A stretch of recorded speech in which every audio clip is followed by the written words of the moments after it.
Good afternoon, Moderator, and good afternoon, Commissioners. The General Trustees, and particularly their staff, have been fully occupied since the last General Assembly, and I wish to record my thanks to them all for their dedication. As I was unable to attend last year's General Assembly, I wish to take this opportunity to thank my predecessors, Raymond Young, Ian Townsend and Fiona Matheson, for their service over many years to the Trustees. I'm pleased to report the appointment of Brian Waller as our new Chief Executive and Clerk. Brian brings to this role many years of experience with the General Trustees, working mainly in the areas of fabric and legislation. We wish him well. Along with Brian, accompanying me today are the Reverend Scott Rennie, the Vice Chair-elect, who has been heavily involved in the Presbytery planning process, and Morrig Muneer, our Head of Land and Estates. Before highlighting aspects of the formal report, it may be helpful to provide some background to the role of the General Trustees within the Church of Scotland for those who are less familiar with our role. The General Trustees of the Church of Scotland, as we're called, were incorporated by an Act of Parliament in 1921, though sadly COVID prevented us from celebrating our centenary. Those whom we call General Trustees today are actually members of that corporation. The Trustees are answerable to the General Assembly, but as a registered Scottish charity, separate from the main Church of Scotland, the members have the duties, responsibilities and liabilities of all charity trustees. And as with all charities, trusteeship responsibilities mean that we must operate the restricted funds in line with their governing regulations. The trustees have been given specific functions through subsequent parliamentary and General Assembly legislation, and through their staff provide advice, guidance and encouragement to congregations for their use of land and buildings, which is described in detail in our report. And this is all reflected in the terms of our mission statement. The General Trustees support congregations and presbyteries in maintaining and developing appropriate, flexible, robust and sustainable facilities capable of supporting local mission and worship. I wish to highlight some of the activities of the staff of the Trustees, particularly for those unfamiliar with their work.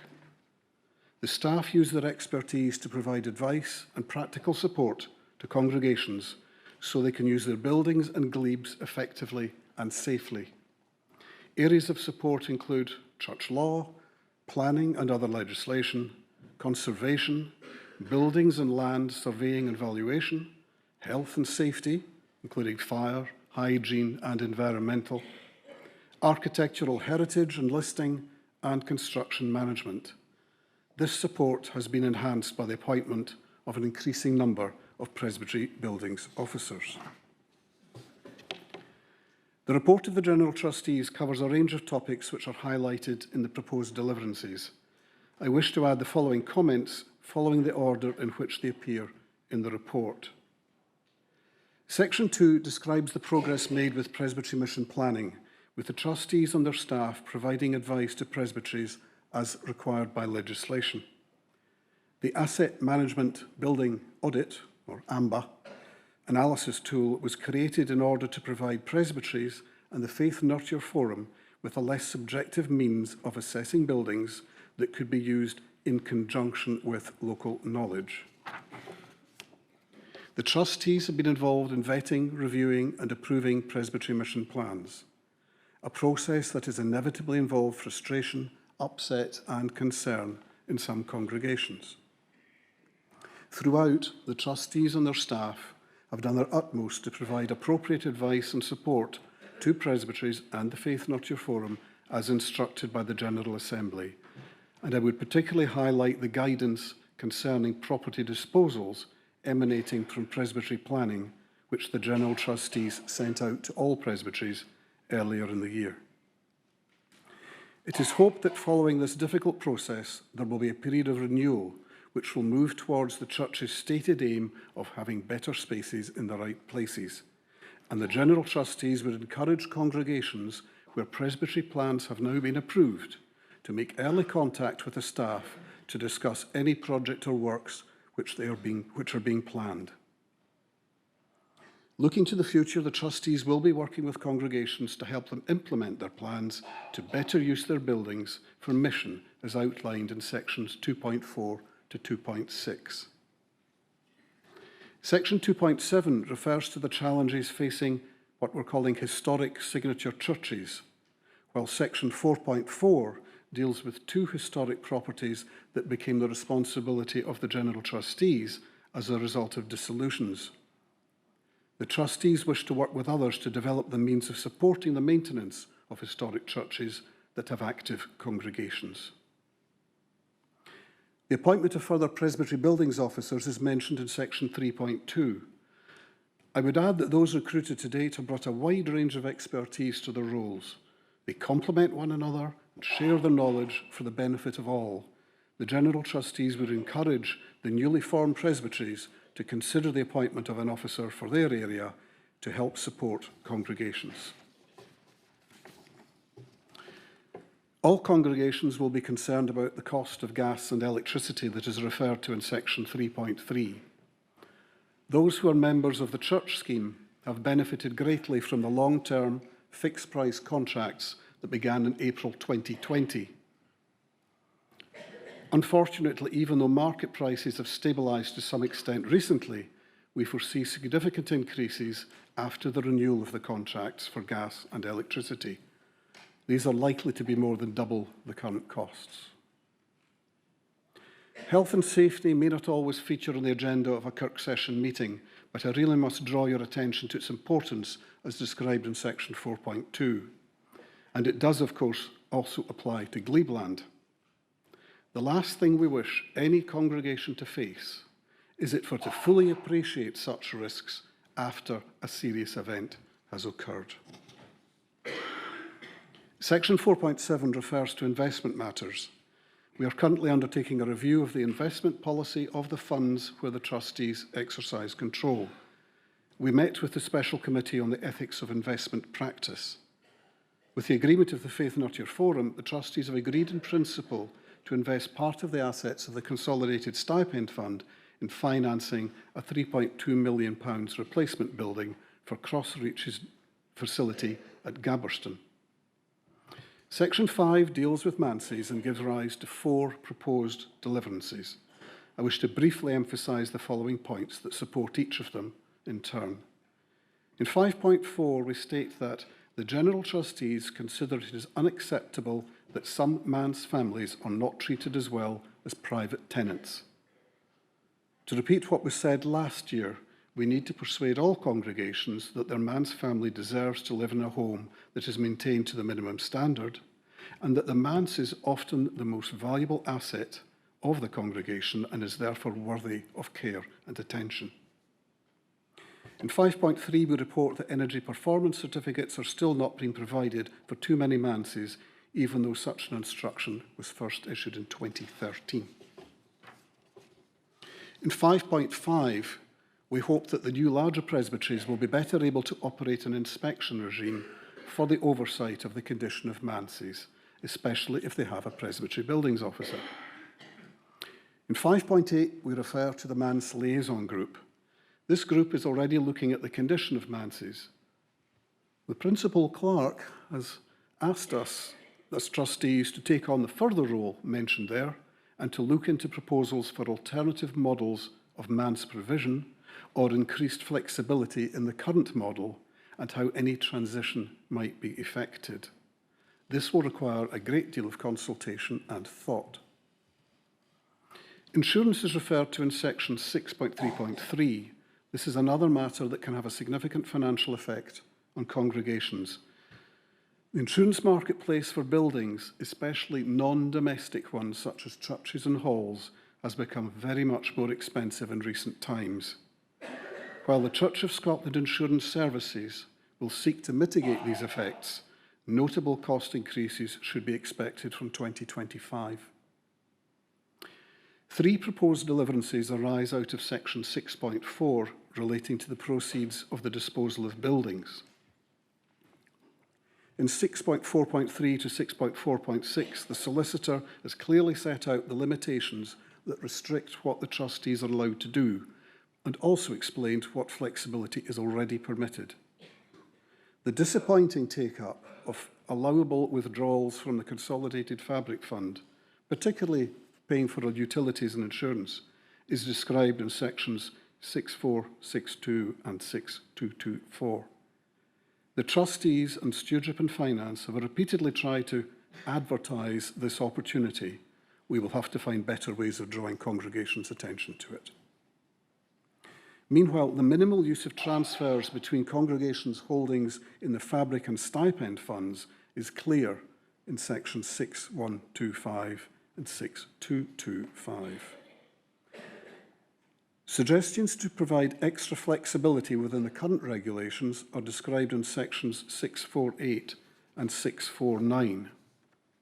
Although the proposal in 648 will only apply to dissolved congregations if it is approved, it will create sub-funds within the Central Fabric Fund that could have a wider use in due course.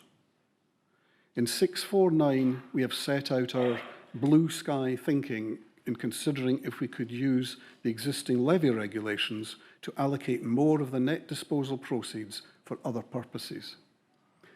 The reason that this thinking has not yet borne fruit is that its implementation will be complicated, as it will involve congregations, presbyteries, and the trustees deciding how to share out any additional levy while ensuring that the congregation in question will retain sufficient funds for its foreseeable fabric needs.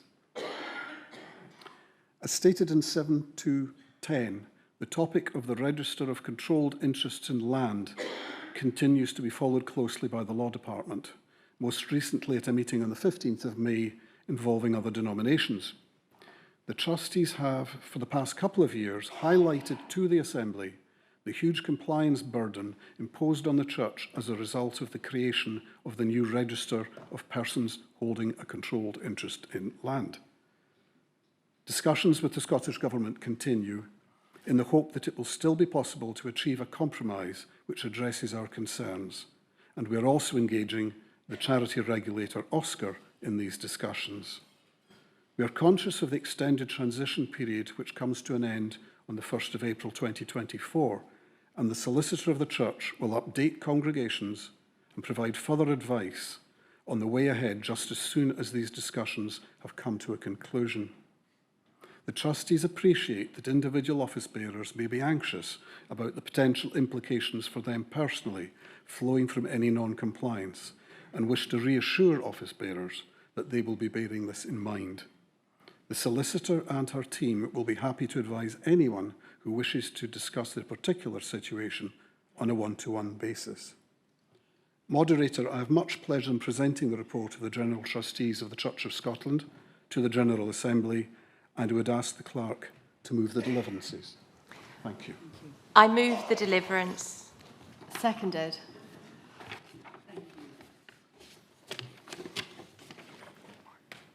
Questions to the convener? I have on my list Sandy Horsburgh, Crawford Gillies, Gary Peacock.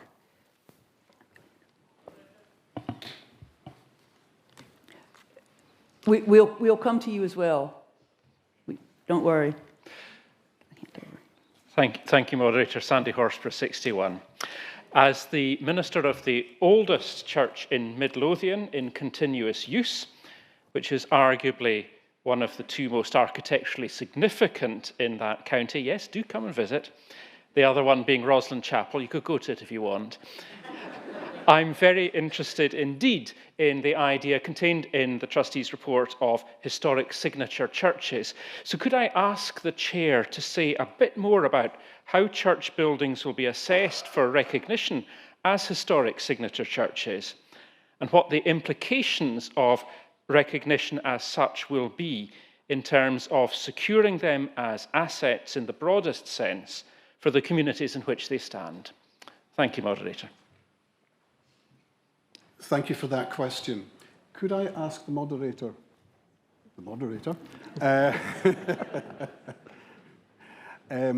if it would be suitable for questions relating to presbytery mission planning and historic signature churches to be addressed by the Vice Chair-elect, Scott Rennie, and I will handle the other questions.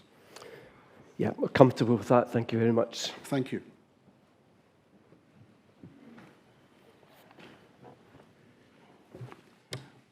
Moderator, first can I thank Mr Horsburgh for his question and notice of it. We have not yet compiled a list of historic signature churches, nor have we finally agreed a list of criteria which they should meet. The latter is very much still in the mix, and I suppose if one can say this at a General Assembly, I can imagine the devil will be in the detail. But it suffices to say, through the presbytery mission planning process, we became more aware of the challenge facing congregations of the church who are custodians of nationally significant, usually large and historic churches which incur sizable costs and resources in relation to the congregations who through history have become their stewards. Now, Commissioners will be aware of 2 such buildings in our report which have already fallen into the hands of the trustees at some expense to the wider church, and with no party remaining locally to maintain these churches. We believe that there are several historic, culturally and nationally significant churches across Scotland which would not only benefit from greater support from the General Trustees, but also from each other in a mutual network of support, which we are prepared to pilot, bringing in expertise and ideas where we can from other community and national partners. While often these churches are seen as a problem or a challenge, significant events such as our late Queen's funeral or the upcoming celebrations at St Giles around the Honours of Scotland for the King show the opportunity that these buildings offer and the very particular missional opportunity that they present for telling the Christian story at the heart of civic and community life. A great deal was rightly said on Saturday, Moderator, about the need for a greater emphasis on ecumenism in our mission and ministry. And we believe in that regard that we have a great deal to learn from our sister churches, such as the Church of England, on how we might better develop the stewardship of these buildings to greater effect. To Mr Horsburgh's point, Moderator, we suspect that if congregations and we as a church might find ways to open our buildings more to our wider communities, we will find a broader interest in their care and maintenance. Clearly, these buildings belong to congregations and are part of presbytery mission plans, and we wish to do all that we can possibly do to offer support to these congregations in the unique missional opportunity that they have in the life of the nation as well as their own communities. Thank you, Scott. We have Crawford Gillis, but just before he speaks, a few reminders. First of all, we have still a considerable amount of business to get through today. So we reiterate the timescales for speeches, and when the bell goes, that means stop rather than keeping going. So please look for that. And also, if someone before you has said what you are going to say, or more or less, then you can happily withdraw rather than just reiterating. It's just that we need to get a lot of business through. We've got a whole lot of questions even now. So let's go for it and get through it. Crawford. Sir, Crawford Gillis 349. I welcome the report, but my question relates to the process of presbytery mission planning.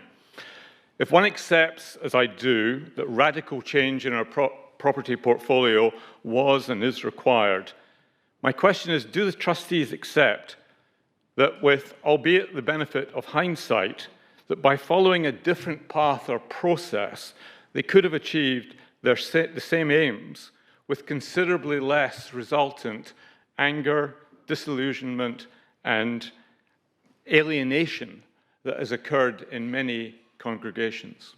Thank you. Thank you, Crawford. Presbytery mission planning, Scott. Thanks for the question.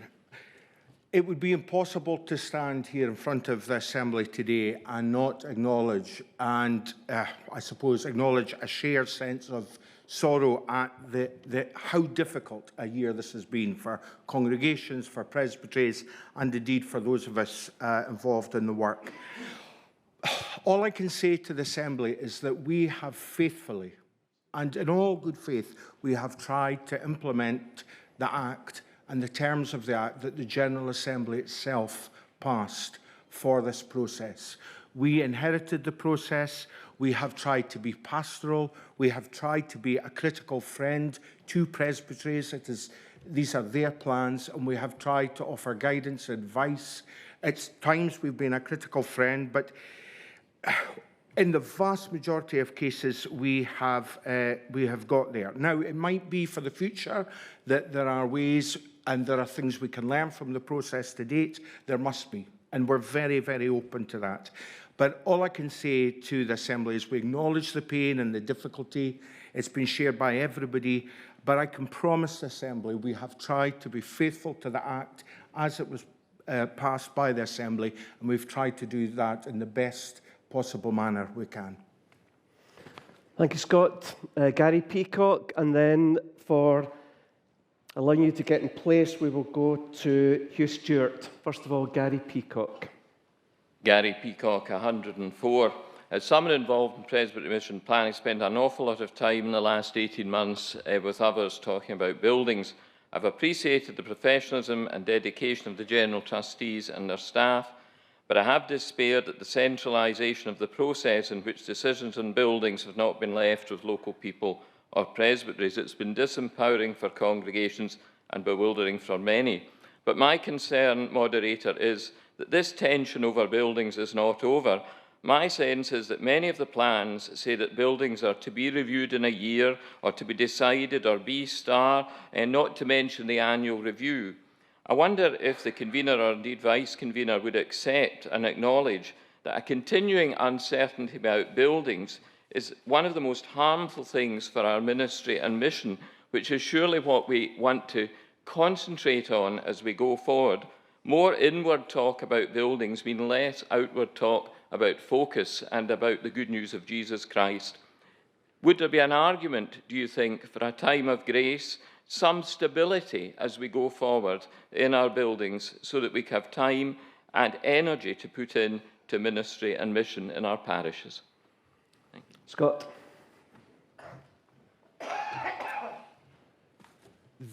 In every presbytery plan, there has been a balance for the presbytery, and in conversation with us and our partners at Faith Nurture Forum about judging, and it's reflected in the narrative of plans, where there is certainty about the future of a building and where there is still a question mark.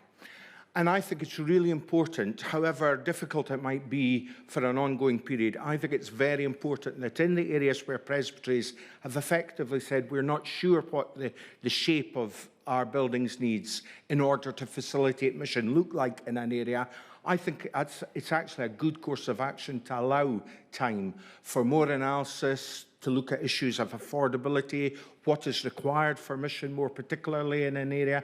And that's what I think that gap allows. I think a grace period actually would only do the very thing that, Mr. Peacock says he's wary of, which is allowing more time for more. It's been an extremely difficult process, and it will continue to be.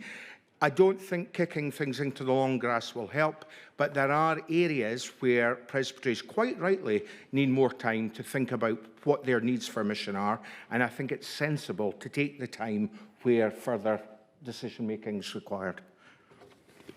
Thank you. We go to Hugh Stewart, who is online, followed by Richard Baxter. Then I'm going to hear from two elders who are looking to ask questions, Ian and Christopher. Thereafter, we will move to receive the report and move through the deliverance, bearing in mind that, of course, you can ask questions at any time thereafter. So, Hugh Stewart.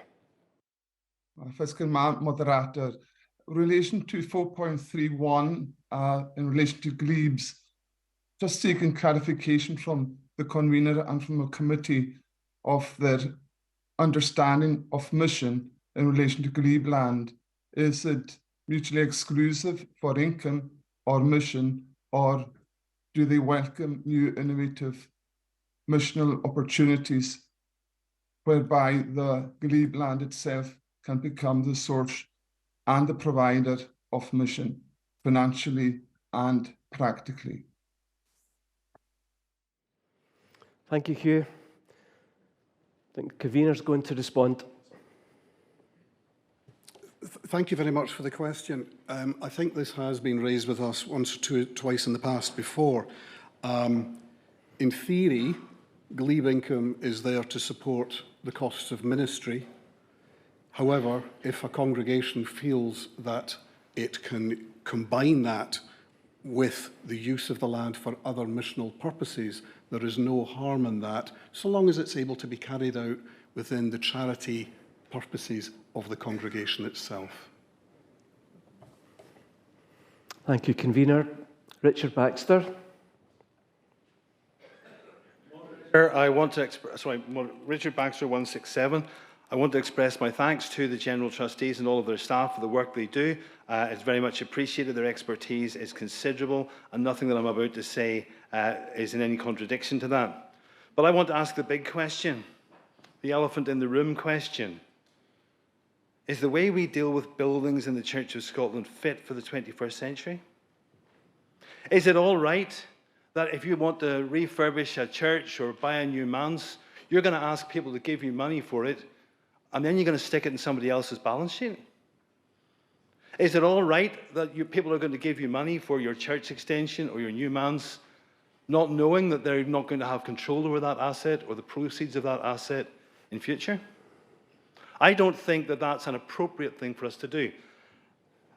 You will notice that in the introduction to the report, there's a sentence which is at the beginning of almost every trustee report. The trustees submit to the General Assembly their 96th report since their incorporation under the Church of Scotland General Trustees Order Confirmation Act 1921. 96 years, time for a review, is what I'm suggesting. I think all of our operations should be under a single charity number, where the purpose of that charity number is the mission of the Church of Scotland. We shouldn't have a separate charity that's dealing with buildings and buildings alone. I know I will be told, oh, it was set up by Act of Parliament. Acts of Parliament can be changed like anything else. This would not be the first time ever that two charities had merged and come together. It's not impossible, it's not out of the question that we should be able to do this. I think the point of this would be to say, let's put mission as the absolute top priority for the whole of the Church of Scotland. Not the whole of the Church of Scotland except the buildings. Richard, can I encourage you to move to the question, please? The question is, do you agree that our system of dealing with buildings is not fit for purpose, and it's time for a thoroughgoing review to ask if we should all be under one charity number? Thank you, Richard. Convener. Thank you for that question. Not an easy one to answer quickly. What I would say is that when the Act was passed in 1921, folk thought they knew what they were doing for the benefit of the church, for the good of the church at that time. I agree things have moved on, and you will see in the report that there is intention to look at a legislative review. That legislative review, however, would be within the General Trustees itself. It would not be covering the area that you've alluded to. That would have to be dealt with by some other mechanism. Also, any material change to the legislation, whether it be the General Trustees or the more wide-ranging one that you've raised, would indeed require parliamentary legislation, which would take a fair time and would require parliamentary time to go through. Thank you, convener. Two of our elders, first of all, Ian Conn, and then I'll call Christopher Dunn. Ian Conn, 246. I'd like to ask the convener and his committee and the General Trustees, can the General Trustees give guidance as to why a vacant manse, which has been completely refurbished, redecorated, complies fully with smoke, fire alarms, must remain vacant during the hiatus which my congregation finds itself? The parable of the talents seems to be opposite in this regard. Thank you, convener. Thank you for that. This is indeed a hot topic. I do not believe that General Trustees or the Law Department have vetoed the letting of manses. However, I believe the Law Department issued a note to all congregations warning them about the implications of so doing, in that the legislation regarding making manses available for a minister when he or she is called would not apply any longer because of the new legislation.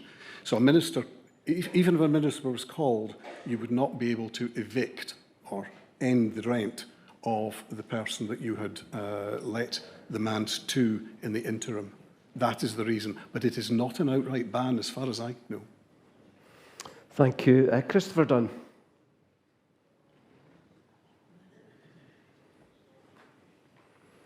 Here we go. Thank you. Chris Dunn, 196. The first part of my question, I think it's already been answered because Richard Baxter asked a similar question, which was how could we potentially look at releasing the money from money accumulated in properties that we no longer need? And we're bound by the terms of the trust. The General Trustees are bound by the legislation and the trust deeds, and I understand that. How can we change that going forward? And I think the answer has been legislative change. It's a different forum to raise that. But there may be situations where a congregation, new congregation, United Congregation, will have their own funds to buy property going forward. So rather than going back into the same rabbit hole again, is there any mechanism by which the General Trustees could act on behalf of congregations out with the terms of the usual remit to buy that property, hold it for them in a different trust which would release the funds for a future sale for wider purposes? Thank you, Chris. Convener. If you would give me a moment just to consider whether I fully understand the question.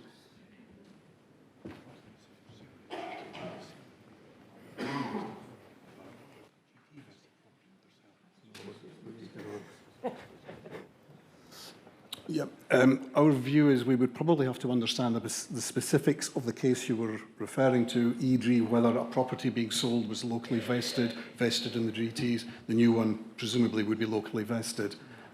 So I think it's best if you send the question through to us and we'll give you a detailed response. It was more a general question. Okay. Chris, is this something different you're going on to? And it's the same thing. But Same thing. It's not a specific issue, it's a general question. Okay, I think I want to leave it for the convener to come back to you. I really want to preserve our time as much as possible. Thank you nonetheless. I had missed earlier Brian Sherritt, and yes, so Brian, your opportunity now. Last question. Thank you. My question is a specific one relating to the Kirk of St Nicholas in Aberdeen, which I had been told by the lady who has the keys to it before I left, that she'd been told to hand in her keys because there was some word about the General Trustees having sold it or putting it to someone else. And I just want to know if that is the case, that is passing out of the care of the General Trustees to someone else, and if so, are they going to be sure of, because it's an A-listed building, and preserving the pews and the pulpit and the organ? Convener, it's a very specific question. I don't know if you're able to answer, and sometimes these things can maybe be dealt with by phone calls or contact to committee. I'll deal with it as quickly as I Thank can. you. I think there may be a misunderstanding here. Is that right? The history of that church is that many moons ago, half of it was sold to the Open Space Trust. They've got half of it and they do architectural work. The other half is with the GTs. The bit that is now with the GTs is there because the church that used that was dissolved. So we've got a dissolution, there is no congregation, and it's one big space. So the set of keys might be something to do with that. So if you have a concern, please, from somebody else, if that person gets in touch with us. Right. Thank you, Convener. We move to the report now, and to move our way through the deliverance. Number one, of course, is receive the report. Online. Number two, welcome progress on the Presbytery Mission Plan Act. I've got a request to speak from Doug Gay.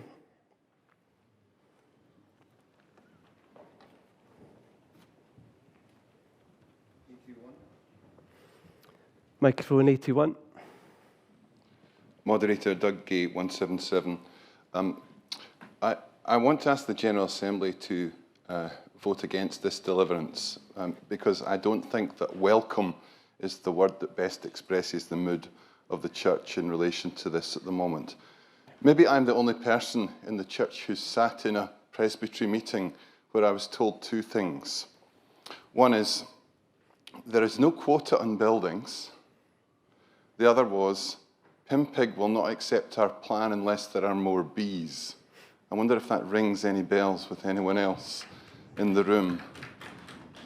I think we have gone about this in a way which has been disempowering for local congregations and has been harmful to our mission. This is a difficult issue facing the Church, but I think one way in which we might send a signal about this is to vote against receiving deliverance too. Thank you. Thank you, Doug. I see no other requests to speak on it, and so I'm going to ask for a response. Scott?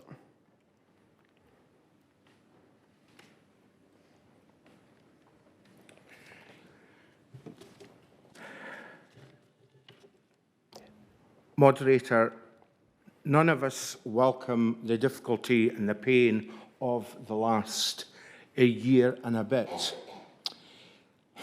I find Dr. Gay's contribution slightly disappointing because, of course, he was so hard at work in launching this church and assembly on the radical action plan and the radical reforms that ended up in legislation, the legislation that this General Assembly passed for us to fulfil. And if there is frustration about the process to date, it ought not really be to do with the General Trustees, or I might say our Faith Nurture Forum partners with whom we have worked absolutely closely and just absolutely in step together. As I said in the beginning, we've tried to be faithful to the Act and to the wishes of the General Assembly. So in that sense, I think it's unfair to take it out on us and on this deliverance because of the frustrations. There are a few urban myths, and again, I'm disappointed that they should be mentioned. There is no quota. There has never been a quota in any presbytery for numbers of buildings to be got rid of. The process we have gone through when we've looked at plans is first and foremost, what is the mission of the presbytery in any local area? What buildings does that local area, congregation, presbytery need for that mission? Buildings can either be a great asset for mission if they're well-equipped spaces in the right places, if they're terrific buildings, and many of our buildings we hope in the next few years to really invest in and throw money at to bring them up. On the other hand, buildings which understandably people are reluctant to get of, can be a terrible drain on mission because people can spend all their time and their energy looking after buildings that are past their sell-by date, that can't be maintained, and instead of being freed for mission, they have this burden. And so the point of the exercise, in partnership with presbyteries, has been to try and find that middle balance and that sweet spot alongside affordability. So, as I say to the Assembly, I totally understand. We're not immune to it. I mean, the church I was ordained in was Brecon Cathedral, which is this year going to be handed over to Community Trust. So I know fine what it feels like for that to happen. It's horrible. But this is necessary. It's difficult.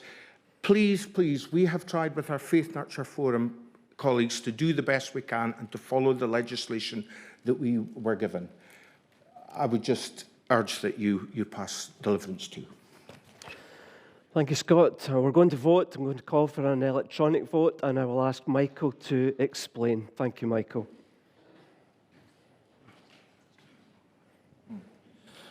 Moderator, Mayor 567. We will move to an electronic vote. To retain the section in the name of the committee, you will press button 1 for. To reject the section, you would press button 2 against, and those using the Assembly Hub should use those buttons that are present in the hub. We'll have 30 seconds, and the vote is now open.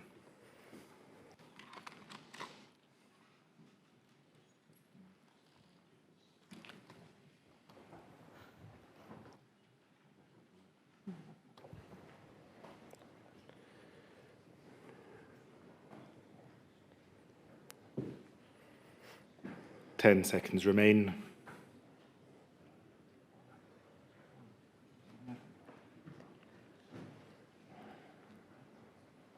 The vote is now closed.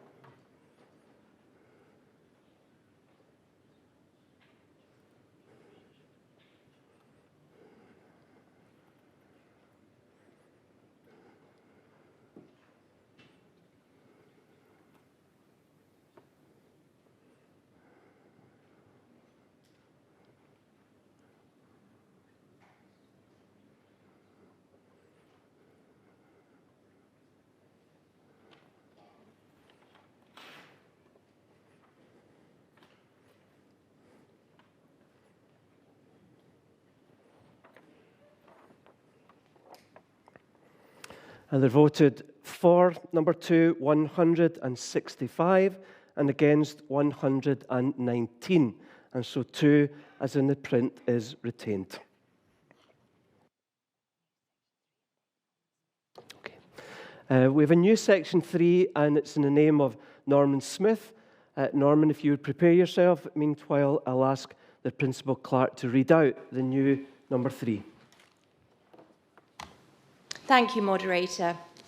The new Section 3 in Norman Smith's name is in relation to the Presbytery Mission Plan Act 8/2021 and taking decisions as to categorisations of buildings in mission plans, whether on first agreement of a mission plan or on annual evaluation and development of the mission plan, affirm that these decisions are to be taken on the basis of Section 2.11 of the Act, i.e., primarily on the basis of mission as defined, and also affirm that once decisions as to the categorisation of buildings in terms of Section 2.1.2 of the Act have been taken, the categorisation may thereafter change at annual evaluation and development of the mission plan. And, Moderator, I see it is seconded. It's been seconded. Thank you, Fiona. Norman. Moderator, Norman Smith, number 67. My understanding is that the trustees are willing to accept this, and if the Assembly is willing, that's as much as I want to say. Thank you. And is that indeed the case? Yes, it is. Is the Assembly happy to accept the new 3 in Norman's name? Thank you. We have another new 3, this time in the name of Grant Barclay. Grant, is it seconded? Me Milliken. It is seconded. I see that. Principal Clerk will read out the terms of the new 3. Thank you, Moderator. The new 3 is affirm that as a national church, the Church of Scotland seeks to have adequate spaces in as many places as are properly affordable, and instruct the General Trustees to report to the 2024 General Assembly on the application of this principle in relation to the Trustees' approach to the annual evaluation and development of presbytery mission plans in terms of Section 2.3.2 of the Presbytery Mission Plan Act 2021. Thank you, Fiona. Grant, over to you. Moderator, Grant Barclay, 166. In bringing this section, I intend in no way to try to unpick the past, and I echo the gratitude of others in the Assembly for the challenging work which the General Trustees have undertaken over the past time. However, in bringing this, I'm seeking to offer an opportunity for the Assembly to reflect on the quite substantial cuts in the number of buildings which have been required of us. I speak from the experience of Glasgow Presbytery, but I suspect that others have faced a similar kind of thing. I am not saying that poorly maintained buildings should be retained, nor that we should keep any buildings which are underused. My concern, however, is that if we close too quickly too many buildings which we would otherwise be able to maintain and repair to an adequate standard, we harm both the mission of the Church and something of the fabric of the communities we serve. The anticipated church closures across Glasgow heighten the risk that many community groups which currently meet in church halls and rooms and often don't pay a commercial rent for the space they use may simply have nowhere affordable to meet. brownies, guides, community choirs and groups for those addressing addiction issues. The very people, Moderator, you spoke about before you assumed the chair this afternoon are among those who may stand to lose if we close too many churches and do so in too short a period to allow alternative community-led facilities to be provided. Worse still is that those churches, which are among the very few remaining community spaces in some neighbourhoods, may close their doors. We believe in Glasgow, and I think across Scotland, that Christ's Church should be for everyone, and that churches should be available as widely as we can afford for as many people as possible. Not everyone has a car. Fewer places are now served with a frequent and reliable bus service. As isolation increases, the church should only become isolated for communities where that is entirely unavoidable. And this is all in addition to the cost to the church in terms of people and finance and enthusiasm of closing buildings which might otherwise be able to be kept open and used. So I'm not saying that we keep all our buildings.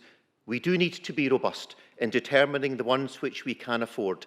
But I think we should aspire to keep only adequate premises, ones which are of course safe and of course clean, but reasonably up to the job. And so I don't think I agree with the vision which the trustees present at section 2.6 of their report when they say, and I quote, "The properties that remain should be the best resource they can be." That, it seems to me, is to aspire to have a handful of Rolls-Royces where Scotland needs the church to have a fleet of Fords. That is good enough, but available broadly. Moderator, my time is up. I shall be quiet, but I hope that in that time I might have persuaded the Assembly. Thank you, Grant. The good news, the bell is working again. So there's no notice of MD to speak, but oh, I'm sorry, I'm seeing now Gary Peacock. Your name's not there, Gary, but it's perfectly fine for you to come forward. Name and number, please, as always. Gary Peacock, 104. I'd like to speak in support of this new section in the name of Dr. Barclay, and in doing so to make a plea on behalf of the rural church. In rural communities, the church building really matters as a sign of our presence. It might not have all the facilities that we would expect in an urban setting. Often it doesn't need them.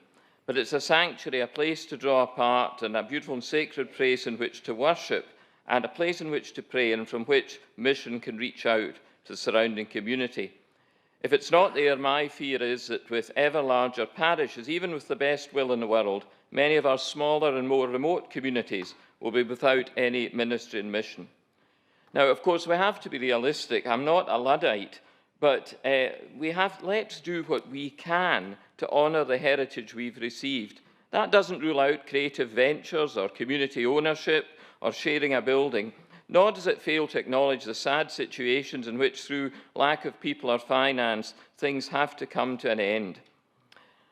I hope in some ways that this additional new section, in supporting it, we can take a step towards allowing congregations whose buildings are adequately maintained, don't need thousands spent on them, and are being used productively for worship and mission, that they're able to continue, not simply to look at a map and say, I'm afraid you're too close to X or Y, you'll have to go. Gary, I believe, Gary, might I just say that I've had an indication that the trustees are willing to accept. And so if you can just wrap up in the next few sentences. Just wrapping up. What do you want to say? Thank you. I think Dr. Bartley's new section allows us to reconsider the value of presence, part of our calling as a national church, and where we can, to affirm it. So I urge you to support this section. Thank you, Gary. Thank you. And can I confirm, Scott, you want to speak to it, to your response? Thank you. Moderator, thanks. Yes, I just want to say we're very happy to accept Dr. Barclay's motion. I think the key is, we know that we had a few Rolls Royces, but we've got quite a number of bangers, or at least that's what our PBOs tell us. We're not trying to get Rolls Royces. We're trying to say, if we're using our buildings for mission, there's a base level they've got to reach. They've got to be safe. They've got to meet health and safety. They've got to be accessible for all people in our communities. Now, the reality is that when our AMBER results came back from presbyteries themselves, there's quite a lot of gaps in that. So we're not after Rolls Royces, but I think the key, and I really welcome Dr. Barclay's motion with the words properly affordable. If we're going to keep buildings, we've got to keep them affordable. We've got to have the money to look after them, to keep them up to a basic standard. And of course, we want as many buildings as we can do that with the resources we have. So no problem with that, and we are happy to reflect on this some more. So thanks very much for your motion. Well, thank you, Grant. Thank you, Scott. The trustees are happy to accept it. Is the Assembly happy to accept the new 3 in the name of Grant Barclay?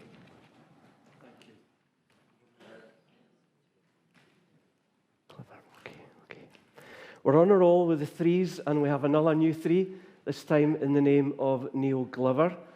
Neil, is a seconder arranged? Yeah. There is, thank you. And as is our way, the Principal Clerk will read out the new 3. Thank you, Moderator. The new 3 in the name of Neil Glover is as follows. Yeah, I've got it here. Commend the thorough analysis. It'll come up on the screen in a sec. Commend the thorough analysis used by the General Trustees in presbytery mission planning and instruct the General Trustees to continue their theological reflection on building classification, in particular with respect to geographical presence and liturgical diversity. And what I have read is now on the screen. Thank you, Fiona. Neil. Thank you, Moderator. Neil Glover, number 342. In 2003, round about, Glasgow Presbytery wanted to do a new version of planning that did away with the numbers. We'd had enough of numbers, in their words, we'd done enough of management, we just wanted to hear the stories. So they wrote out to all the churches, and they got 130 fantastic stories about how everybody's church should roughly stay as it was. Stories by themselves don't allow you to make these decisions. You need numbers. God is in the numbers, and you've got a narrow theology if God isn't. And I really commend the thoroughness, the analytical approach that's been taken by the General Trustees. In particular, we had an excellent meeting with Brian Waller, and I incidentally add that I know that many people were delighted when they heard that Brian had been appointed Chief Executive. With Brian Waller and Rob Lee, oh yeah, round of applause there, with Brian Waller and Rob Lee, who know their numbers. You absolutely need the numbers. But you don't stop with the numbers. You reflect. And because we're a church, we theologically reflect. And I have been led to understand that the General Trustees are going to be willing to accept this section of deliverance, in which 2 key issues, that of geographical presence, as Gary Peacock has already said, a presence in a community really matters. It's a sign of sacred space, and it speaks to that community. And also, different types of churches allow different forms of worship, which then allows you to reach different groups of people in your community. We have a church, Weem, which is traditional, and it's fantastic at attracting people who are in the Gaelic choir, farmers, or in the Rotary Club. And we've got a church a mile and a bit down the road, Aberfeldy, contemporary space, which is fantastic at attracting young people, people doing Pilates, and for some reason, retired doctors. Different spaces allow different worship, and all facilitate mission. I commend the deliverance, and I thank the convener, who I believe is minded to accept. Thank you, Neil. We have a new number 3. You want to respond, Scott? Thank you. Just again to thank Neil for his deliverance. You're absolutely right, it does not end with numbers. Eagle-eyed watchers of the Assembly will remember that I spoke earlier in the week about how strongly I believe in a national church with a national presence. And that's not just about presence, but you're right, it's also about recognising that within our presbyteries there's a mixed economy of churches offering different styles of worship and things to different people. So quite agree, and I think it is important that as the process continues, we're at an early stage, but as the process continues, we should continue to reflect theologically on it. So thank you. Thank you, Scott. Thank you, Neil. So Trustees are willing to accept it. Is the Assembly ready to accept this new 3? And online, yes. And so the new 3 is carried. Thank you. Neil, I understand you're going to stay on your feet. There's another new 3. And here it is coming up on your screen now. Principal Clerk will read it out. Thank you, Moderator.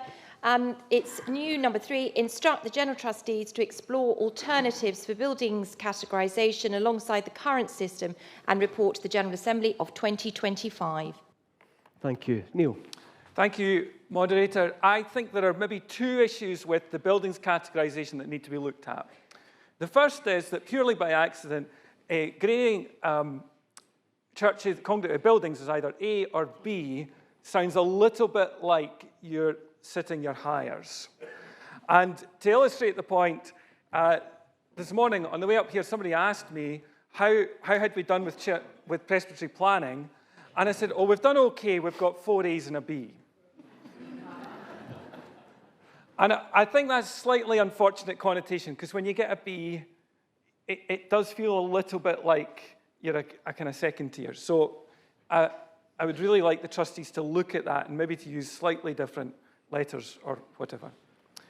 The second is, as someone who's on a presbytery planning committee, the choice is too constrictive. It feels to me that we probably need about 4 categories. The trustees will do the work on this. I think we need something that says it's a historic building and that needs a certain kind of attention. We need something that says this is a building which is to be disposed of, and as the Act says, a date needs to be specified. I think we need something that says, to use Grant Barclay's terminology, this is a fort. This is a place of presence. And it's great, and it's used, and it's got enough people and enough money, and it's in good condition, and we keep it.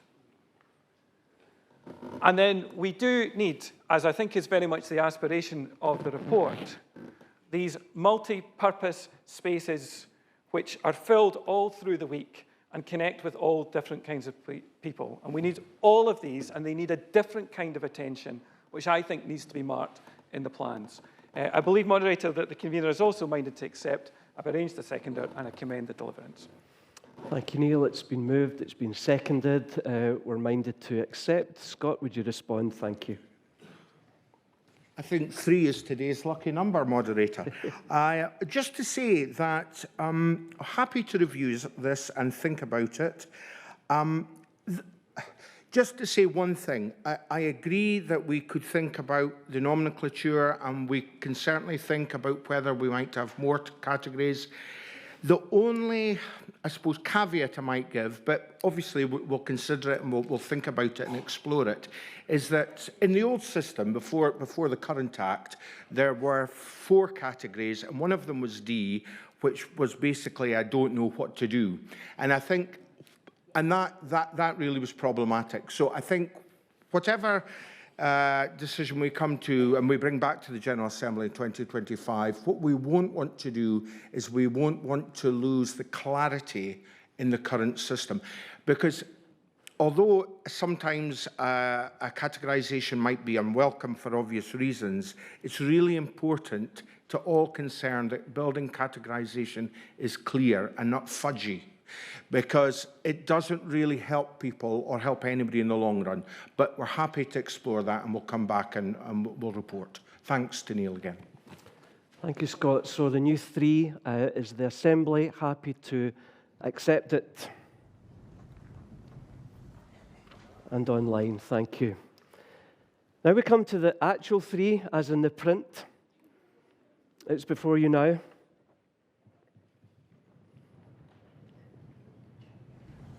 Thank you. Who's all ready to go to 4? 4A.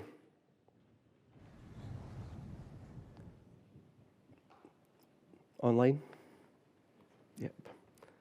4B. I've got a request to speak from Mike Goss. Mike, thank you. Thank you, Moderator. Mike Goss, number 324.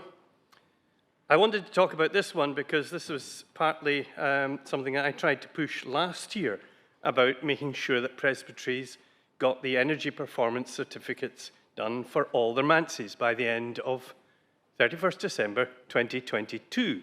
So what have you been doing? Because I am extremely concerned about the kind of things I am hearing about Manses.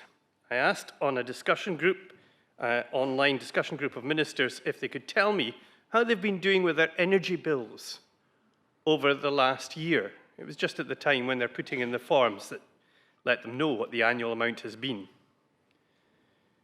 One minister returned that the bill they'd had for the last year was £1,425. You might think that's quite good. I certainly did. Their wife had signed a 3-year contract just about 6 months before everything went pear-shaped. I think somebody deserves a huge meal out. Probably a holiday out of that, actually. Thereafter, it gets worse. Only 1 month out of the responses that I got was below the average amount that you see advertised every time they talk about what the cap's going to be, and so on. Most went way up. Of the responses I got, the average was 4,329. That means that after the pay rise, the stipend rise that was agreed, the average minister was paid less only after energy costs alone, not counting the rising costs of food. Now, within those responses, we also kept the manse at 15 degrees, heated the rooms we were in and wore warmer clothes. Most of the house unheated. That was £3,840. Another one at a similar amount, but there was also costs for wood that wasn't included in that. Wearing a blanket during the day, really struggling. Somebody else talking about needing £490 a month in a drafty Victorian sandstone building. Others with heating off. There were 4 of us with quite high levels who are also car charging because we've got electric vehicles. I'm one of those. But I would say from my own experience, the gas was far higher than the electricity. It's not the car that's causing the problem with these figures. Somebody else paid their own money, £1,980, to fit insulation in their own manse. What are you doing, members and elders, to your ministers? What kind of homes do you want them to live in? Do you want to know why the vote was so narrow earlier in the week about getting rid of manses? Because there are ministers who are suffering, who are struggling, who are paying out of their stipends what you haven't paid to look after and care for your manses for your ministers. And let me give you another warning. Many, many of those buildings where rooms are being turned off, where the houses are being kept below temperature, you're going to have a big bill when they leave for all the damp and repairs that will be required to that building because it's not being kept warm enough. So please, look after your ministers, look after your manses, or we will have to do something different. Thank you, Moderator.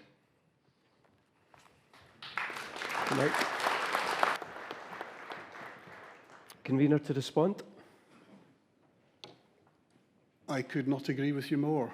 That was a very eloquent speech, and we thank you very much for all the points you covered. I think you covered more than just 4B, you covered various other bits.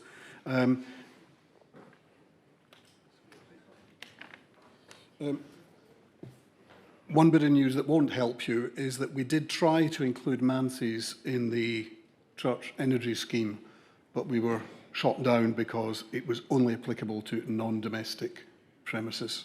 So I'm afraid that didn't work. So the good luck that we had with church buildings over the past 3.5 years did not apply to manses.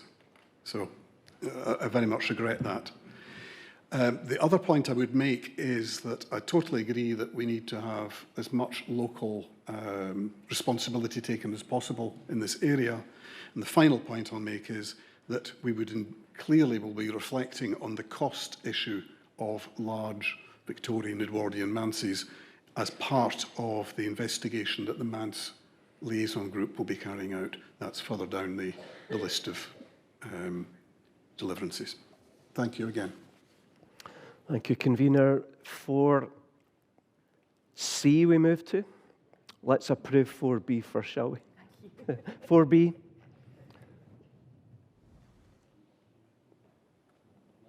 And online. Yep. 4C is approved. 4D, we have an amendment in the name of the Vice Convener. Principal Clerk, would you read it, please? And I presume it's seconded. Yeah, somebody seconded it. Excellent, seconded, marvellous. I'm on a roll, you see, because I kept forgetting seconding, and I got 2 stars and a wish from my deputy. And I'm trying to get to the end of today and going to get 3 stars. Anyway, so here we go. This is the amendment in the name of the Vice Convener, and this is to be these words are to be added onto the end of what's in the print. So it is to add in the following words: in presenting its proposal on future Manse provision, the Manse Liaison Group will review the reasons behind the current Manse provision rules and assess their ongoing suitability, as well as consider alternatives such as the possibility of ministers living in their own home and being paid a housing allowance for its use as a manse. Thank you, Principal Clerk. Are we going to speak to it? Yeah, thank you. I'll just comment briefly on this. This is in the name of Scott because I'm not a commissioner, number one. Number two, we did receive 2 motions from Dr. Linda Watt and from the Reverend Robert Allen, whose text has been merged into this, this motion that's before you just now. So I would thank them for their comments. Thank you. I have no notices of anybody wanting to speak, and so it's for the Assembly to decide if we are going to approve 4D. Yep, that is as the amendment first. Need to do that, and then 4D as amended. First of all, the amendment which you have heard read.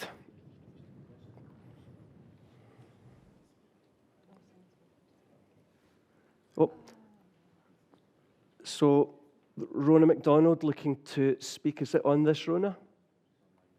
She's online. Yes, I think, yes, moderator, Rona MacDonald, 186. It might be a pretty daft question I'm about to ask, so apologies for that, but convener, my question is around deliverance 4B and around the establishment of a Manse liaison group, and also found in section 5 of your report. But it's been something that's swirling around my head, so I thought I'd take the opportunity to ask it. I live in a very well-maintained manse, but I'm aware from conversations sharing with others from your report and on the floor of the Assembly this week that that's not always the case. And not exclusively when I say this, but when you're in a low-income congregation or a priority area congregation like where I am, thriving in different ways, but perhaps not the bank balance, and then there's something needing done around the manse, or something's needing fixed, and you know what's in the bank balance, you sometimes feel guilty for asking for it to be fixed or done. So my question is, has the General Trustees ever looked at them taking over the maintenance of some manses and on behalf of the church, which might mean a bit more flexibility, and perhaps getting the sale of some unfit manses and maybe a central repair team that you can go to rather than your property convener? And if not, is this something that the new Manse Liaison Group could perhaps look at? A very good question. I'll ask the convener to respond. Right, I'll respond in 1 or 2 different ways. First of all, irrespective of the affordability of the congregation to maintain a manse, it's still important that the General Trustee, well, the Presbytery and the General Trustees are made aware of its condition so that we can communicate and try and help. And the way that we would be able to help, I hope, is if their congregation is unable to keep a manse in a condition that is suitable, but which is to be retained within the planning process, apply to the General Trustees for a grant. Thank you, convener. So, for clarity, we're going to ask you if you're happy to accept the amendment which came in the name of the Vice-Convener. And online. And then to 4D now as amended. Is the Assembly happy to receive it? Thank you. On we go. 5A. I've got a request to speak from Richard Baxter. Richard, thank you. Moderator Richard Baxter, 167. In last year's General Assembly, a deliverance was passed. You'll find the terms of it in 6.4 in the report.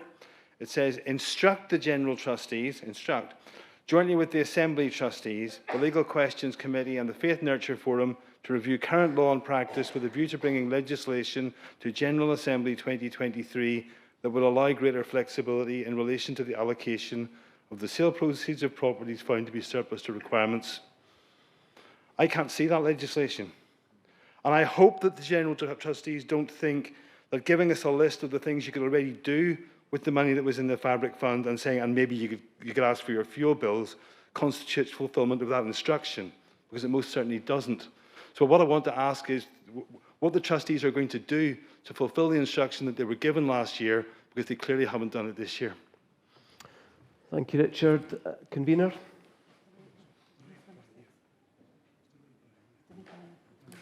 Thank you for the question. Deliverance number 6 is the one, it's only a short one, but it does explain the fact that the legislative change had to be deferred by 12 months. So we apologise for that, but to get it right, if we had to defer it for 12 months. Thank you, Convener. So 5A.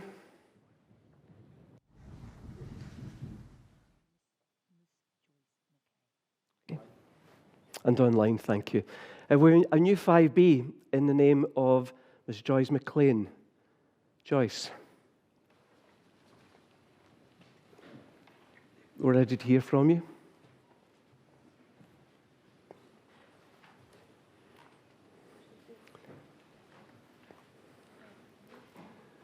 Joyce, can you identify yourself? Or?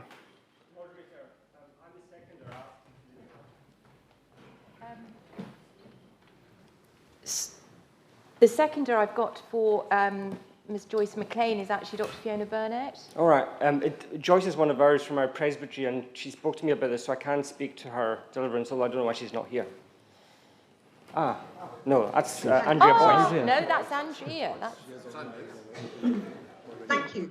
That's me. Thank you very much. The motion I want to bring is instruct the General Trustees. Clarify your number, please. Joyce McLean, number 83. To read, and then you will have a chance to speak to it. Thank you, Moderator. The motion in the name of Ms. Joyce McLean is as follows. Instruct the General Trustees to explore bringing to the General Assembly of 2024 a process for expanding the use of consolidated Fabric Fund monies to include projects and programmes which fulfil the 5 marks of mission. Thank you, Fiona. And Joyce, now your opportunity to speak to it. Thank you. Our church is a union of Pennycook South and Howgate with St Mungo's and is now Pennycook Trinity Community Church. Neither church at the time of union had any young adults within the congregation. Our youngest member is 44. Many speakers this week have talked about the work we have to undertake. To quote the very Reverend Dr. Greenshields, I believe we need a decade of evangelism with people who are skilled at evangelism working in presbyteries. Every congregation needs to take a long, honest, prayerful look at who they are and what they are not. That is what we are in the process of doing. Moderator, you said, the body of Christ has work to do, love to share, justice and equity to seek. When I look at you wonderful people, I see an audacious hope. Let's roll up our sleeves and bring it. We took a long, hard look at ourselves. We created a mission team and we prayed. We realized we were not what we were supposed to be. We heard about the Growing Young programme and have embarked on that training course. The focus is changing church culture, creating a church culture which will reach out not only to the young adults, but also to the 20-year-olds, the 30s and the 40s. This won't be easy. Many of us are stuck in our ways, but we are held together by a deep love for God and a heart to see his kingdom grow and bring him all the glory. In addition, we've embarked on a Gather on the Green initiative with new housing, Forest Church, Messy Church, a summer club for kids. We are members of Pennycook Churches Together. We serve at the local food bank and are part of a wonderful Renew Wellbeing initiative. We are involved. We are people who are skilled at evangelism and hope, but we are, in essence, an older congregation. And I don't say that to diminish the witness of the older congregation, but we don't speak the same language as the younger folk. My daughter often has to translate when I'm talking to my 2 teenage grandchildren. We need to employ a youth minister, someone trained to reach these younger groups, people who are skilled at evangelism and full of hope. We are learning so much through Growing Young, and it's exciting, innovative, and the cohort of churches taking on this training with us are also enthusiastic and filled with hope. And it's inspiring being caught up in that amazing enthusiasm and looking to the future, feeling God's presence in everything we discuss and the Holy Spirit working in our planning meetings as we look to the future with a love for God that wants to see young people ministered to over a number of years. But we hope to employ a younger person, someone who can see what we are missing, bring fresh expressions, younger insights, and loads of energy.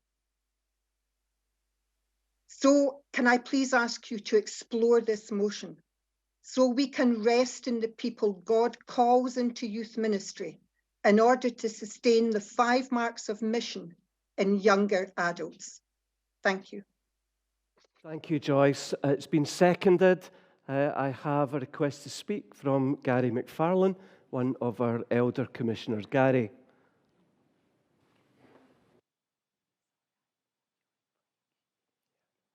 Microphone 71. Gary McFarlane, 216.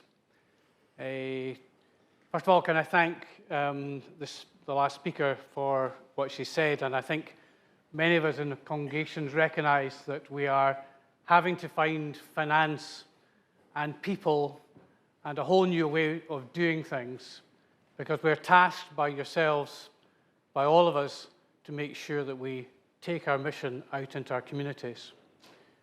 I have the benefit of doing quite a bit of building work with a number of congregations, I think 60 since I retired. And on a regular basis, I see large amounts of money which are in consolidated fabric funds and now in manses that are being sold, but that the money has somehow managed to get caught up in that. And I understand, and I worked with the General Trustees quite a bit, I understand that we need to make sure that we have money for buildings so that we modernise and make sure that they're fit for purpose.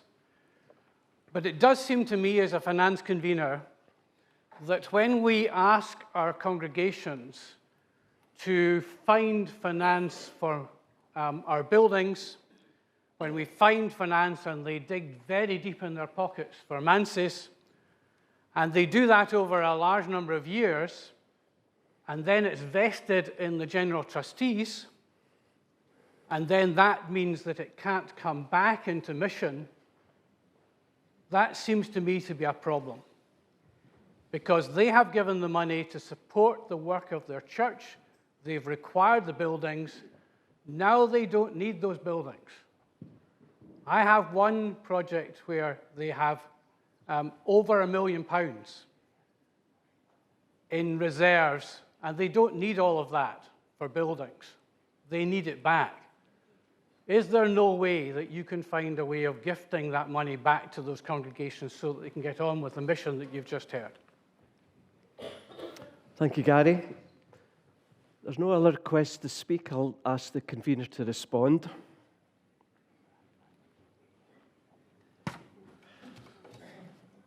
I prepared some comments based on the actual motion, but I've been scribbling furiously having heard the additional remarks made by Joyce McLean and by the subsequent speaker. So this may be a little more rambling than it was meant to be.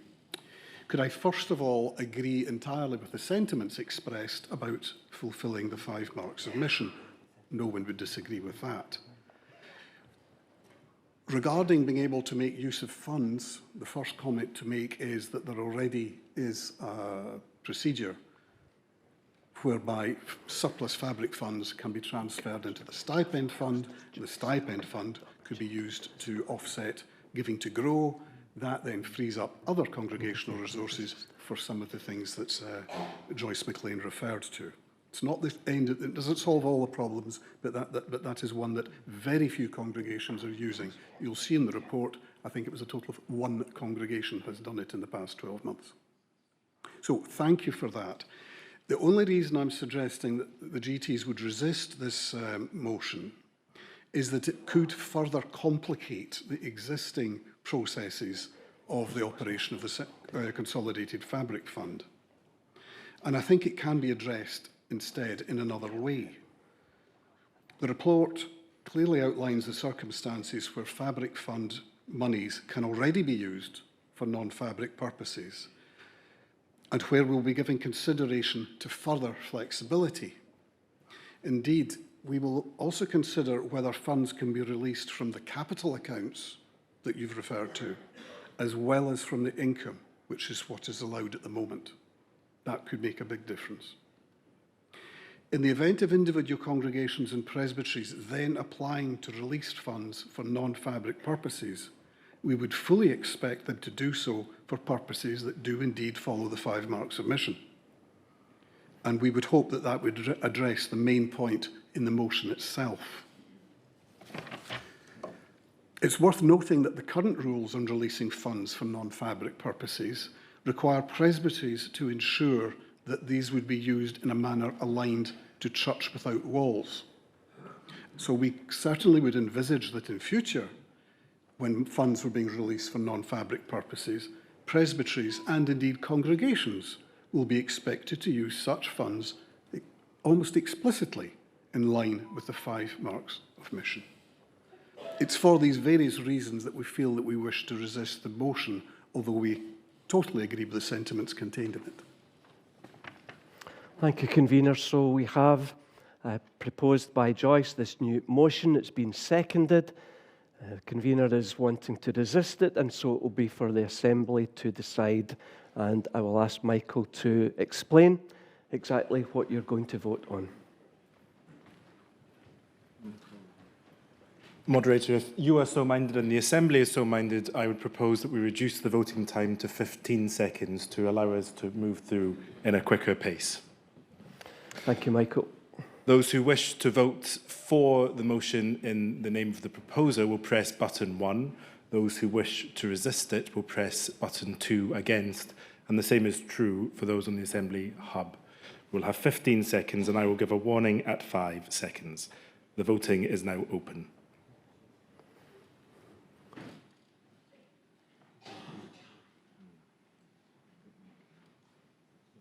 Five seconds remain. The vote is now closed.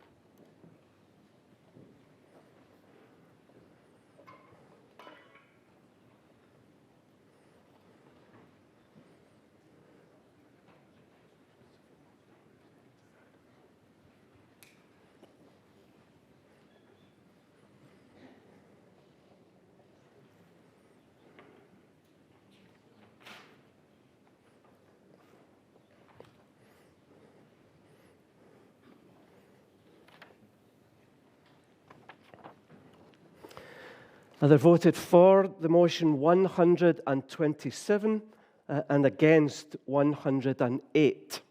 And so this new 5B motion is carried. We have a new 5B, this time in the name of John Ferguson.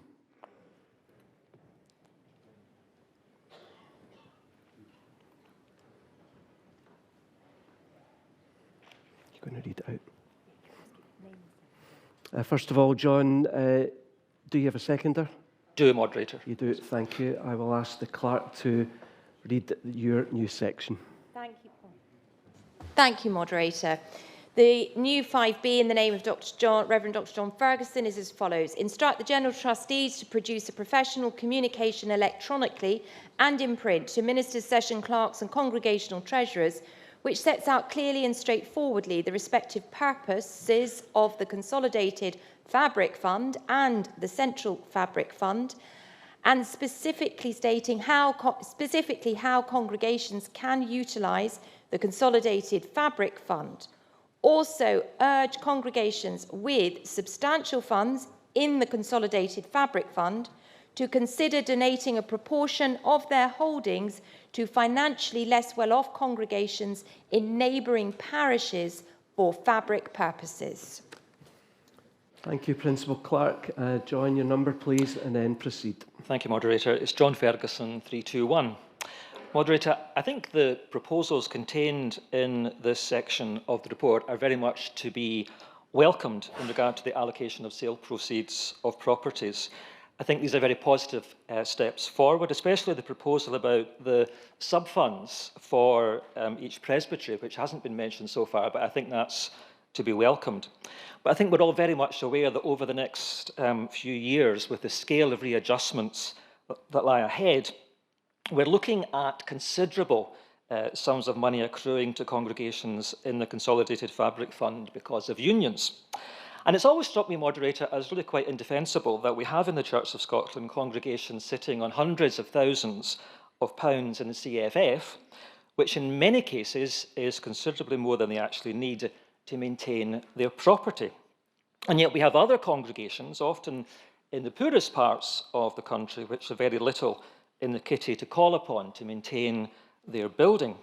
It's possible to have a congregation with hundreds of thousands in the CFF and an excellent building, which requires basic maintenance, and in the next parish sits a congregation with a building crying out for refurbishment, and perhaps they have very little resources. It's possible that the wealthier congregation isn't even aware that they could give money to their neighbour, and that such an act could make a big difference for them. So, Moderator, my proposed new section seeks to encourage more congregations to consider this, in so doing acknowledging that we are all part of one church. And finally, Moderator, I'm also suggesting that the General Trustees perhaps up their game a little bit in communicating the benefits of the CFF in promoting it to congregations. I don't think a section of the deliverance in the report is going to get the message across sufficiently. And I think it needs to be communicated more professionally via means such as a printed and online leaflet, maybe also a video, which could be sent directly to ministers, session clerks and treasurers. Moderator, I so move. Thank you, John. No requests to speak on this at present, and still none, so I'll ask the convener to respond. So thank you to John Ferguson, and the General Trustees are very happy to accept his motion. Converting all of that stuff into plain English is possibly easier to say than to actually achieve, but we'll do our best. I will promise you one thing: this document will not include the word behoof. But don't tell the solicitor. I have to acknowledge that there have been previous attempts to communicate such messages, both by ourselves and more specifically every year by the Stewardship and Finance Department, pointing out that monies in the income account of the Consolidated Fabric Fund should be used or can be used for utilities and insurance costs. But we will do our best to improve it. The only caveat, which I think you acknowledge, is that there is a need to maintain funds for future congregational fabric needs. But as you pointed out, there are already regulations, which I should have perhaps pointed out with the previous motion. It is already permissible for a congregation, through its presbytery, to arrange for surplus fabric funds to go to another congregation within that presbytery. So we are happy to accept this. Thank you. Thank you, Convener. They're happy to accept. Is the Assembly happy to accept this new section in the name of John Ferguson? And online, thank you. And so it is approved. Thank you. Now to 5B, as was in the print.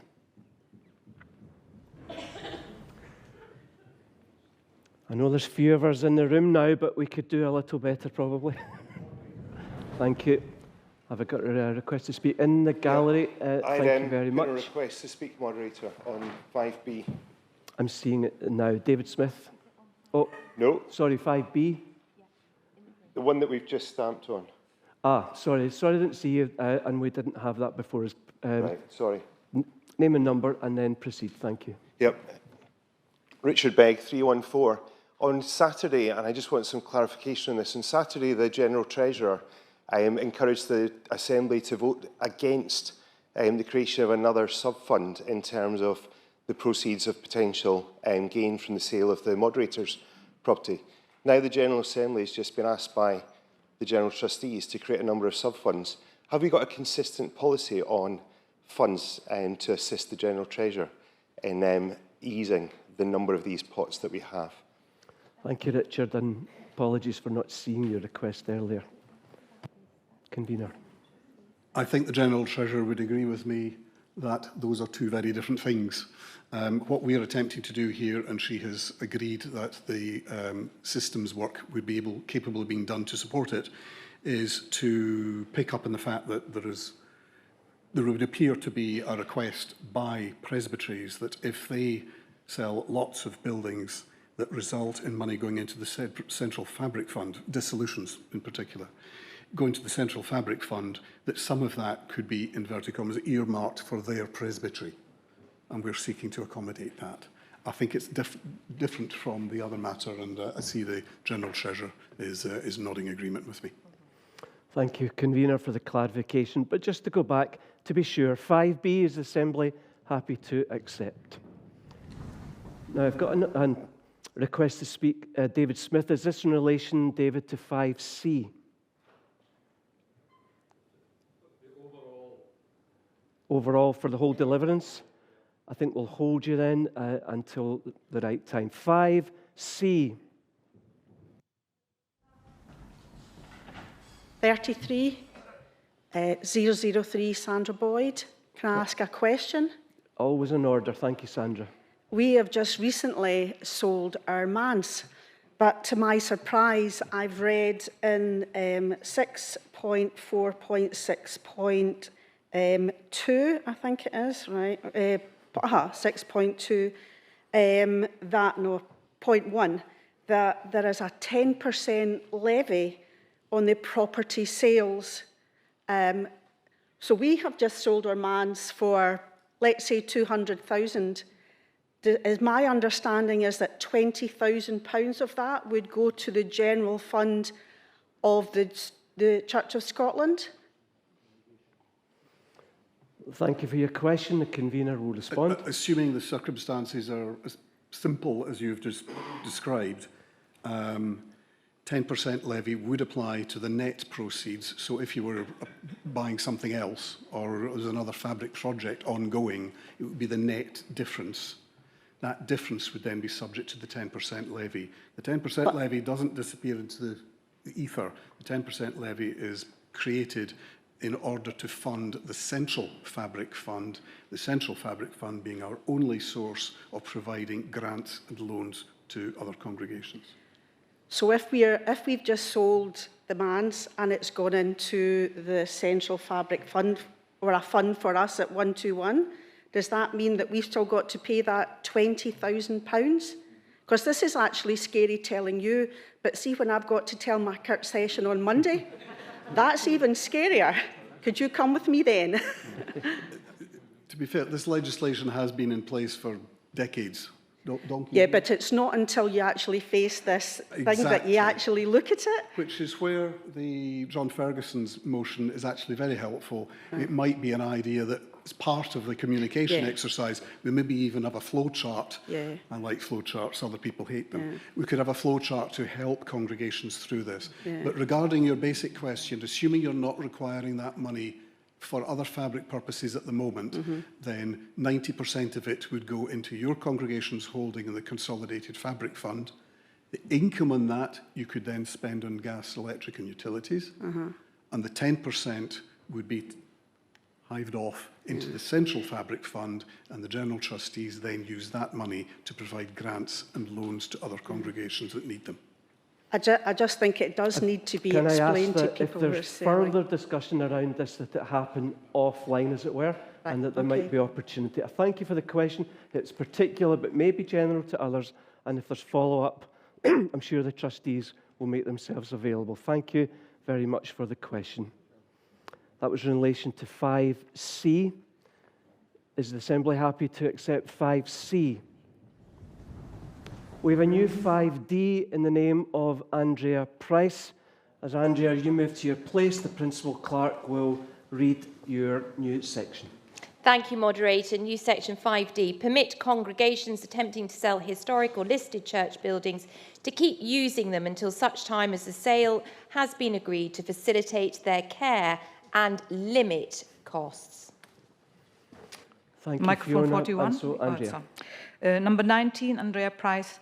I was sorry to read about Brecon Cathedral and St Nicholas, A-listed historic buildings which prove hard to sell. Now, with the congregations dissolved, they are part of the historic buildings portfolio. As the presbytery mission plans are beginning to be implemented, other historic and architecturally classed A or B listed buildings will be in future coming up for sale and may also prove hard to sell. The release of buildings, though, is unfortunately not as easy as cutting a string on a helium balloon. So unless the congregation of A-listed and hard-to-sell buildings are being dissolved, it will be the responsibility of the newly formed united congregations to look after the buildings and pay insurance and upkeep. And I'm told that insurance of empty and closed buildings is much higher than a building that is being used.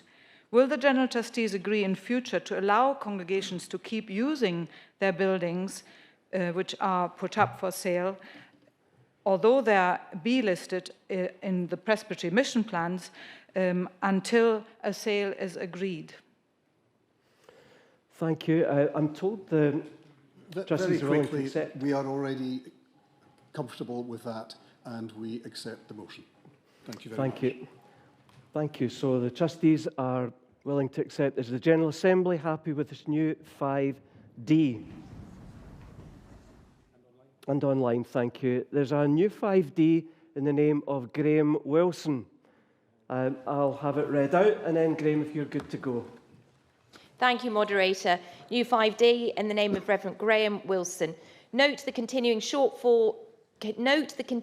shortage of affordable housing and the projected disposal of many church buildings under the agreed presbytery mission plans, and urge the General Trustees, in cooperation with presbyteries and congregations, to look at creative ways in which any such disposals might consider affordable housing and other social aims as part of the sale process, noting the charitable purpose of the Church of Scotland is the furtherance of religion. Thank you, Fiona. Graham, to you. Moderator, I have a seconder. Graham Wilson, 152, which is approximately the age I feel at this stage of the proceedings. Graham, it may help you in terms of your delivery to know that the trustees are minded to accept. Indeed. I'll keep this very brief. Thank you. There is an affordable housing crisis in the UK. It has been there for many years.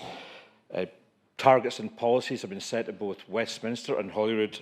Progress has been made, but there is still a great need for affordable housing, particularly for social rent and in rural communities. The Presbytery Mission Plan Act has necessitated decisions for the closure of buildings, and this has brought about great hurt in many communities. There's a number of good examples, good practice of converting redundant church buildings into affordable housing. Annie's Land Methodist Church, just a mile south of my own parish, is a very good example of that.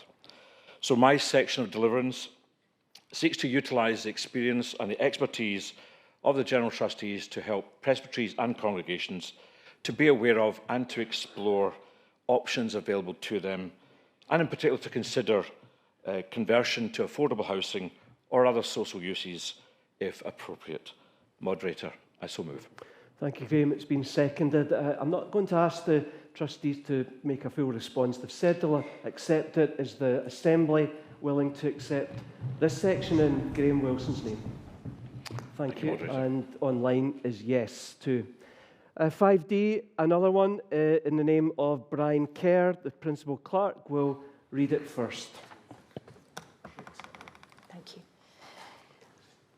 Brian Kerr's motion instructs the General Trustees and Assembly Trustees in consultation with presbyteries to consider ways of generating income for the work of the Church through the creative use and development of land and buildings where retention may make a more positive economic case than disposal. Thank you, Fiona. Brian, again, the trustees have indicated acceptance, but you want to speak to what you said. One or two very short things. This should not be seen, sorry, seconded by Fleming 141.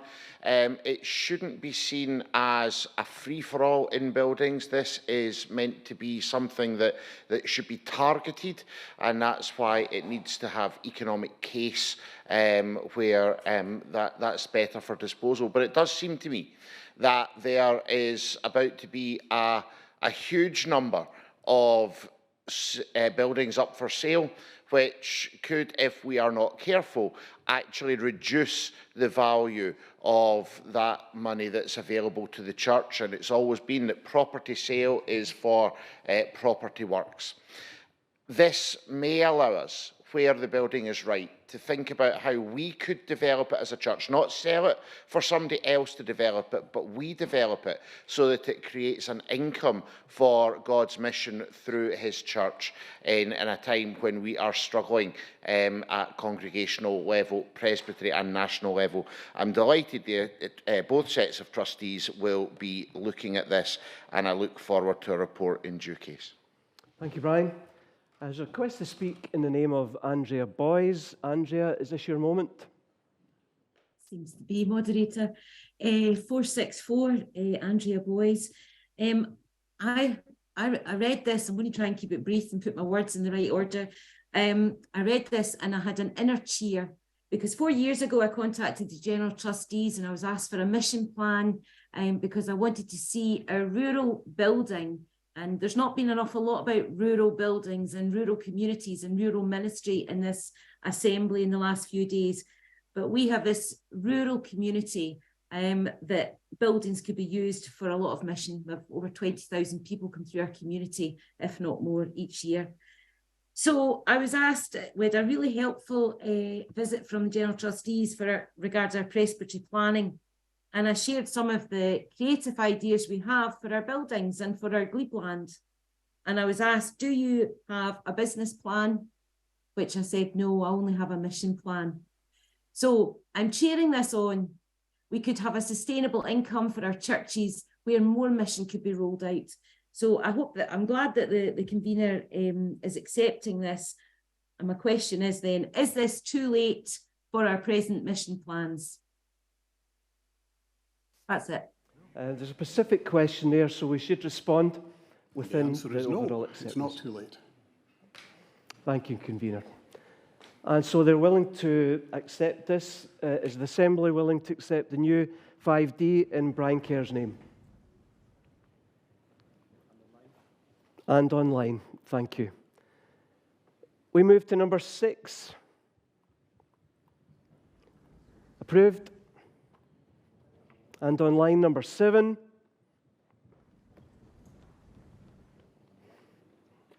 number 8, and finally number 9.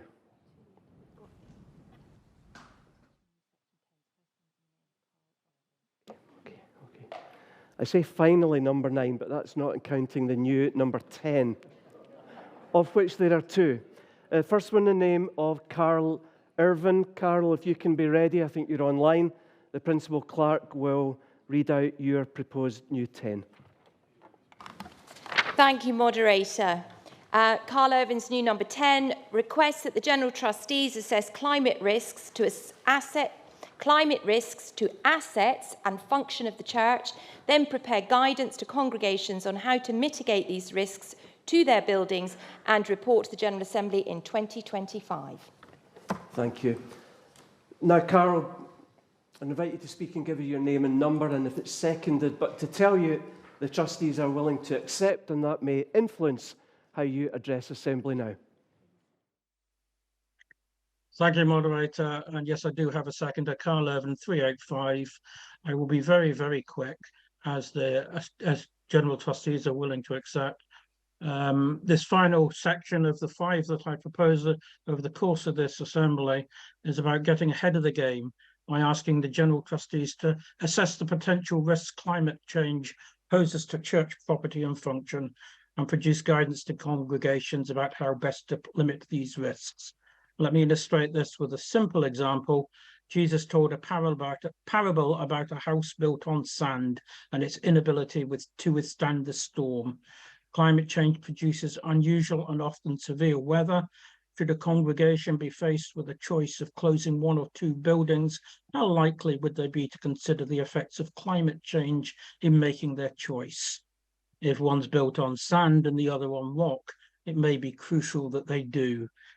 As a minister, my knowledge of buildings and climate is limited, but we do have the expertise in the Church. We just need to be prompted to think about using them. I ask you to support this new section. Thank you, Moderator. The fact that we're racing through does not diminish the importance of the subject matter. Thank you for bringing it to us. Trustees are willing to accept. Is the General... Are you going to speak? One sentence from the convener and then... Oh, we've just got... yeah, okay, thank you. Go ahead, convener. But this is not... In fact, I'm going to come to Justin first before we close off here. Justin Taylor. Thank you, Justin. Justin Taylor, 492.